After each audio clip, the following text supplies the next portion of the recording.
Okay, I'm Russell, and this is kind of a shortened version. I'm just going through the main points of my presentation because everything else derived kind of goes off these main points and these main statistics. So I would like to be critiqued as far as possible. Maybe some advice of some information that I could add in. I had a few other points too, but it's hard not to overlap in this subject, and it's hard to kind of go a long time at right now with the information I have, and we got together and discussed everything, and mine kind of overlapped in some others, so it's a little shortened right now, but it's longer than it's going to be in this video because I do go off the main points. Okay, human trafficking, the trade of humans for the purpose of forced labor, sexual slavery, or commercial sexual exploitation for the trafficker or others. In recent years, it shows that over 300 victims in the state of Kentucky have fallen victim to human trafficking in one way or another. Out of all those cases, sexual human trafficking makes up 70% of them, and overall, of all the cases, 60% of the victims are just children. When human trafficking in Lexington, Kentucky is Googled, numerous cases appear ranging from sexual exploitation of minors for prostitution to the illegal forced work of immigrants. Now, this sexual exploitation of minors is kind of a cycle, and it may start by a kidnapping and they're just forced into it, or it might be that they, at one point in their life, go and get into rock bottom and don't have any other way to make money, so they start going into the sex trade and doing other things of that nature, of sexual nature, for other people for money, and then they end up being ran by a pimp, and it just kind of goes into a cycle, as you can kind of imagine. And then when it comes to immigrants and other kind of forced labor, using humans for another purpose, forced labor, it's usually immigrants, or it can sometimes be people with warrants or track records that are scared to go other places, so they end up working for cheaper. And then when they want to get out of it, they're forced, like, if you're an illegal immigrant, you say, oh, if you go out of this, I'm gonna go tell them that you're illegal, and then they don't even, the human trafficking aspect doesn't even matter because they're not even supposed to be here. So stuff like that really just creates a cycle, and that's where the solution comes in. And then she goes into the solution. So right now it's about two and a half minutes of me doing my part, and I just need to kind of go off those main statistics more, and any advice is appreciated. Thank you very much. So, hi, I am Tatiana, and today I will be discussing Monroe's motivated sequence. Specifically, I will be looking at the satisfaction part. So first and foremost, satisfaction is where we're going to introduce a solution and how we're going to solve the problem, so the audience knows basically how we're going to address this. And it's a big part of our presentation, and it varies significantly, on our purpose, and basically what we're talking about. So first and foremost, I just want to discuss the facts. We are civil justice. Civil justice mainly focuses on sexual trafficking and human trafficking. Sexual trafficking is a huge, huge problem in the society we live in today, specifically in Kentucky. It occurs around us on a day-to-day basis, and we don't even know it. It is a huge problem. It's been going on for years and years and hasn't acquired the attention that it deserves and the attention that it should be getting because of the seriousness of this problem. Just to show how prevalent it is and how relatable and how it just really happens all the time and under our noses. Just for example, at the Kentucky Derby, recently at the Kentucky Derby, 9 people were charged with human and sexual trafficking, including one of them was a local doctor, a local doctor that people just generally visit and that they confide in, and that they require help and all these services. So sexual trafficking really is a problem, and the facts that I'm stating is that it happens everywhere. It happens around us all the time, any place, at any time. So it doesn't just happen weekly, it doesn't happen monthly, it happens every day. And it's time that we take action and that we find a solution to this problem. So I want to make it clear that civil justice, we are completely and foremost against sexual trafficking. We want it to end.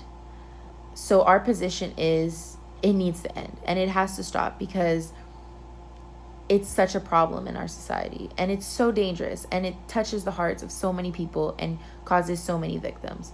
So our solution is we would like to provide opportunities and shelter and just allow victims of sexual trafficking to have a new chance, to have a new life, new opportunities, for them to be able to take that part of their life and put it behind them and be able to cope with it, not to live with this overwhelming weight on their shoulders that they should not have to live with, to provide therapy, to provide jobs, education, and how to, you know, recruit victims and find victims and tell them that it's okay to step forward and that it's okay for them to acknowledge that this happened to them.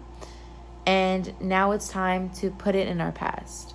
It's time to grieve on the experience, to cope with the experience, and build on that and become the person that they're truly meant to become and the person that they want to become. And I think that we think that this is the solution. The solution is to provide these people with everything that they could possibly need for them to succeed and for them to cope with the terrible and traumatic experiences that they've been through, and for them to move on and to have just a better life. So this is our position, and for them to cope with the terrible and traumatic experiences that they've been through, and for them to move on and to have just a better life. So this is our position on the satisfaction of the need. The solution is to provide these people with what they need to be great. And I think, furthermore, for them to be able to have these new opportunities, this is what we suggest. And I think my partner here is just gonna go into more specific details on how we're gonna do that, how we're gonna achieve the goals that we have set for civil justice, providing shelter and help and to the victims of these traumatic experiences of sexual trafficking and worse, or anything that they've encountered that they just need help with, particular to human trafficking. So I will leave my coworkers and partners here at Civil Justice to let you guys know what we're planning to do to move forward. Thank you. I don't think that people really do understand the extent of human trafficking, both in our state and nationwide. At any given time in 2016, an estimated 2 million people were human trafficked. That is nationwide. Globally, 1 in 4 victims of human trafficking are children. Whether you know it or not, human trafficking is happening everywhere around us, even here in Lexington, Kentucky. There is a human traffic hotline specific for Lexington, Kentucky, that was established for victims and survivors to call. In Kentucky alone, in 2018, there have been 145 calls and 71 cases reported. The top 5 sex trafficking venues are commercial front brothels, hotel-motel-based venues, other venues, online ads, and residential brothels. There's also the top 5 labor trafficking venues, which are agriculture, traveling sales crews, restaurants and food service, domestic work, and retail. and other small businesses. Within the state of Kentucky, the most common type of human trafficking is sex trafficking. So, if you were to donate, you could help these boys, girls, men, and women who have suffered from human trafficking. There are a lot of ways in which you can spot a victim who has been human trafficked or is being human trafficked right now. A couple of those ways are that they may show physical or mental abuse. They may not have control over their own money, ID, or personal possessions. They may not be able to speak on their own behalf or unable to leave on their own. May appear to be fearful or submissive. May be traveling with other victims and can be similarly tattooed or branded. May not know what city or state they work in or where they live, and may work excessively long hours. And most child victims do stop attending school, which is a big sign. So there is a Lexington PD partners with Catholic Charities, and they have received a federal grant to hire the state's first full-time human trafficking investigator and trains more than 4,000 law enforcement officers, healthcare employees, first responders, inspectors, and tourism workers and community members across the state of Kentucky. Catholic Charities in Lexington, they have completed some recent studies which say that the most sex trafficking was prostitution related, which occurred in private residences or hotels. Labor trafficking exploitations varied, but were very much forced domestic servitude in private homes, farms, restaurants, and hotels are also popular for human trafficking. So I say that we should all donate and really work to put a stop and to let's help put a stop to girls being scared to walk alone in the dark or being able to travel alone, and to help girls feel safer both on campus as well as everywhere. Because personally, I know a lot of people who do carry around pepper spray or rape whistles, which is kind of sad. And I think that if we all put some time and money into it, we could help to reduce the amount of human trafficking going on in both Lexington as well as other areas. And this is going to bring us to part 5, which is action. Under the action aspect of our plan, we have a simple 3-step process, which is rescue, rebuild, and rehabilitate. And under these 3 R's, the first one being rescue, we want to focus on rescuing women and children who are victims of human trafficking. And this is also going to extend to homeless women and children who are also victims of prostitution. Under the second R, which is to rebuild, we want to focus on rebuilding their emotional and mental state through lots and lots of therapy. We also want to provide health care until we get them stable jobs that have insurance included with them. And then we also want to provide shelter until we can find them a permanent place to live, a permanent residence. And then under our third R, rehabilitate, we want to reintroduce victims to a kind and caring world, because a lot of them have been, chained up under like sex trafficking and the slave trade. So it's been a really long time since they've seen like a kind, caring face.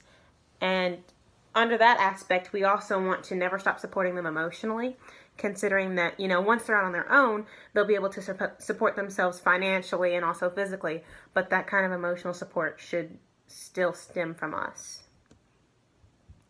And also, we want to use the Fund for Civil Justice as a way to provide education, shelter, and employment for these women throughout their 3-step process. So with the education aspect, we want to focus on running a GED program and getting these women, their GEDs, because a lot of them haven't, finished high school. A lot of them didn't get a chance to earn a high school diploma. We also want to focus on spending our money paying for the college application fees, because once they have their GEDs, we want to focus on getting these women into college, and so a big part of that would be the application fees. And then we also want to partner with BCTC here in Lexington, because we are focusing on human trafficking victims in and around the city of Lexington, and if we're going to get them into colleges, BCTC would be a great place to partner with, because it's a technical college here in the city of Lexington. We also want to focus on providing shelter for these women, and that's going to extend to like food and water, the necessities to live, basically. We want to make sure they have a warm, safe place to sleep at night, whether that be a shelter, whether we can use the money to buy apartments to house these women in, or to even get our own house to use as a shelter. We want to cover doctor's appointments because most of these women probably haven't been to the doctor in a really long time, and so they need to be, kept up to date on their checkups. And then also for the children that we're focusing on rescuing, we want to make sure that they're getting all their vaccinations and that they're up to date on all of their doctor's appointments. And then we also want to provide therapy for these women, whether this be like group therapy, individual therapy, seeing professional therapists. We just really think it's an important thing to focus on, reintegrating these women into society. They have to have a place to let out their feelings and their stories about what they've been through. And then we also want to focus on employment. We want to find these women's jobs with insurance, because, we're not always going to be able to support, them financially for their doctor's appointments and their medications and whatnot. So finding a job that has health care and insurance provided would be, a basic number one priority. And then we also want to help these women to build resumes, because a lot of them probably haven't had like a real job in a long time. So it's important to focus on getting them good, stable jobs. That way they can find a good, stable place to live. So really, we need your money to be donated to us, because we're focusing on stolen people who have stolen dreams, and we don't want to be the ones to walk away from them. We want to help them and get them integrated back into like normal society here in the city of Lexington.